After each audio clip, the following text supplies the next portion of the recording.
అందరికీ నమస్కారం. నేను మీ మురళిని.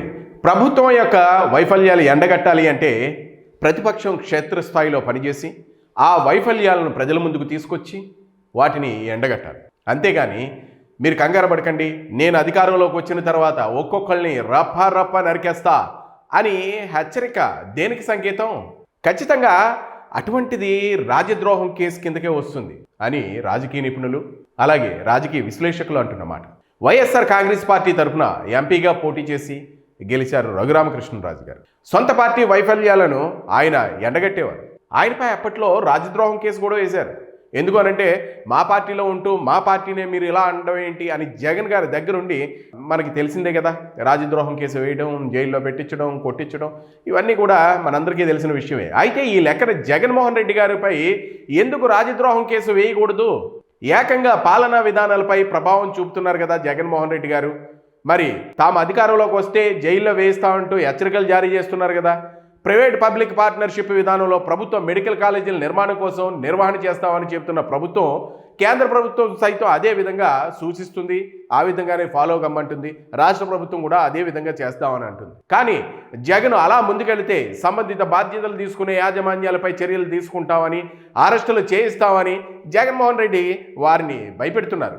ఒక విధంగా చెప్పాలంటే పాలక పక్షానికి సమాంతరంగా పరిపాలన సాగిస్తున్నట్లు కనబడుతుంది. అంటే చంద్రబాబు నాయుడు గారు ఇటువైపు ప్రభుత్వం అధికారంలో ఉంది కాబట్టి ప్రజాక్షేమం వైపు వెళుతూ ఉంటే, జగన్మోహన్ రెడ్డి గారు ఈ ప్రభుత్వం చేసిన పనులన్నింటినీ కూడా ఎవరైతే చేయాలని ముందుకు వచ్చారో వాళ్ళకి తగిన శిక్ష వేస్తామని గెలిచిన తర్వాత అని అంటున్నారు.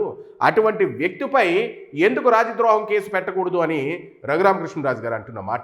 ఎందుకు రాజద్రోహం కేసు పెట్టకూడదు? రఘురామకృష్ణరాజు గారి హయాంలో అట్లా జరిగినప్పుడు జగన్మోహన్ రెడ్డి మరి ఇట్లా మాట్లాడుతున్నప్పుడు ఎందుకు ఆ కేసు పెట్టకూడదు అన్నది ఇక్కడ ప్రశ్న. ముఖ్యంగా జగన్మోహన్ రెడ్డి హయాంలో అమరావతిని మార్చేశారు. అమరావతి కోసం పోరాటం చేస్తున్న రైతులపై దండయాత్ర చేసినంత పని చేశారు. ముఖ్యంగా రైతులైతే సంవత్సరాలు వాళ్ళు నిరసన వ్యక్తం చేస్తూనే ఉన్నారు మొన్న ప్రభుత్వం వచ్చేంత వరకు. అయితే విశాఖ రాజధాని అని చెబుతూ అమరావతిలో సెంటు భూమి చొప్పున ఇళ్ల స్థలాలు కూడా అందించేశారు. మరి అటువంటి అప్పుడు ప్రతిపక్షంగా ఉన్న టీడీపీ అలానే ప్రవర్తించిందా? అప్పుడు లేదు. తాము అధికారంలోకి వస్తే అమరావతిని పునర్నిర్మాణం చేపడతామని చెప్పిందే కానీ అరెస్టులు చేస్తామని మాత్రం చెప్పలేదు, జైల్లో పెడతామని చెప్పలేదు.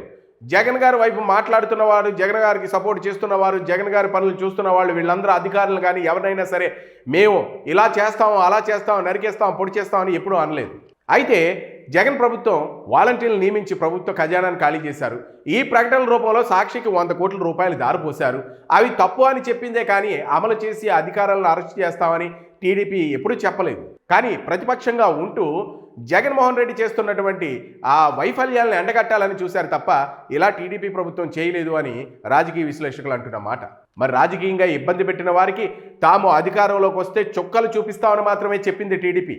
అయితే పాలనాపరమైన ఏ అంశాల విషయంలో జగన్మోహన్ రెడ్డి మాదిరిగా హెచ్చరించలేదు. అంటే ఎవరైతే ఇలా చేస్తారో, ఎవరైతే కూటమి ప్రభుత్వానికి సపోర్టెడ్గా ఉంటారో, మేము అధికారంలోకి వచ్చిన తర్వాత అంటే మ్యాజిక్ ఫిగర్ దాటిందంటే చాలు రప్ప కోస్తాము, రప్ప పీకలు తెగనరుతామని ఈ విధంగా హెచ్చరికలు జారీ చేయలేదు అని రాజకీయ విశ్లేషకులు అంటున్న మాట.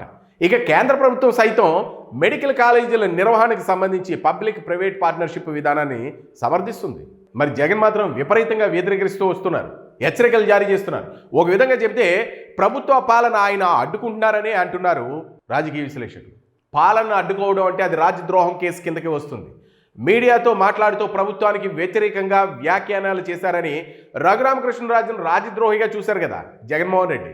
మరి ఇప్పుడు ఏకంగా ప్రభుత్వ పాలనకు జగన్మోహన్ రెడ్డి సవాల్ చేస్తున్నారు.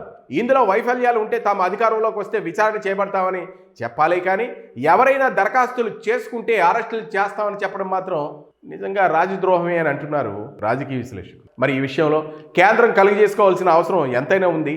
ఎందుకంటే రాష్ట్ర ప్రభుత్వం చర్యలకు దిగితే అది రాజకీయ కోణంలో చూస్తారు, మరి కేంద్రం చర్యలకు దిగితే అది పాలసీ కిందకు వస్తుంది. కానీ రాష్ట్ర ప్రభుత్వాల పాలనకు సంబంధించి కేంద్రం జోక్యం చేసుకోదు. గతంలోనూ ఇది స్పష్టమైంది కదా, మనందరికీ తెలిసిందే. ఏది ఏమైనా ఇప్పుడు జగన్మోహన్ రెడ్డిపై రాజద్రోహం కేసు పెడితే రాజకీయంగా వాడుకుంటారు, వచ్చే ఎన్నికలకి కాస్త దెబ్బ అవుతుంది. ఏది ఏమైనా కూటమి ప్రభుత్వం మాత్రం ఇటువంటి కేసులపై ఎటువంటి నిర్ణయాలు తీసుకోకుండా రాష్ట్రం అభివృద్ధి వైపే ముందుకు వెళ్ళాలని చంద్రబాబు నాయుడు గారు, పవన్ కళ్యాణ్ గారు, అలాగే మోదీ గారు వీళ్ళు ఆలోచిస్తున్న ఆలోచన. మరి కేసులు, అరెస్టులు కక్షలు కార్పణ్యాలు ఇలా మనం చేసుకుంటూ పోతే రాష్ట్ర అభివృద్ధి కుంటుపడుతుంది. ఆల్రెడీ గత ప్రభుత్వం 5 సంవత్సరాల్లో కూడా రాష్ట్ర అభివృద్ధి కుంటుపడుతూనే వచ్చింది కదా. మళ్ళీ ఇప్పుడు ఈ ప్రభుత్వంలో కూడా ఇట్లా జరిగితే రాజకీయాలు అనేవి కక్షలు కార్పణ్యాలకు పగలు ప్రతీకారాలకి మాత్రమే ఉంటాయి అని కూటమి ప్రభుత్వం ఇట్లాంటి మాటలను ఇట్లాంటి విధానాన్ని అనుసరించకుండా అటువంటి వాళ్ళనందరినీ కూడా పట్టించుకోకుండా పక్కకు వెళ్ళిపోవడం జరుగుతుంది తప్ప మరి కేసులు, రాజద్రోహం కేసులు లేదా అరెస్టులు ఇటువంటి వాటిపై దృష్టి పెట్టడం లేదనేసి రాజకీయ నిపుణులు చెబుతున్నమాట. మరి ఏది ఏమైనా కూటమి ప్రభుత్వం రాష్ట్రాన్ని అభివృద్ధి వైపు పరుగులు పెట్టే విధంగా ప్రయత్నాలు అయితే చేస్తుంది. మరి జగన్మోహన్ రెడ్డి గారి లాగా కక్షలు కార్పణ్యాలను దృష్టిలో పెట్టుకోకుండా ఈ వచ్చేవారిని అలాగే ఎవరైతే టెండర్లు వేస్తారో వాళ్ళని బెదిరించకుండా మా ప్రభుత్వం వస్తే మేము ఇలా చేస్తాం ఇలా చేస్తామని అప్పుడు చెప్పలేదు, ఇప్పుడు చెప్పలేదు. మా ప్రభుత్వం ఎప్పుడు కూడా ట్రాన్స్పరెంట్గా ఉంటుంది అని సీఎం చంద్రబాబు నాయుడు గారు చెప్పడం కూడా జరిగింది. మరి మీ అభిప్రాయాలను కామెంట్ రూపంలో తెలియజేయండి. ఈ వీడియోని లైక్ చేయండి, షేర్ చేయండి.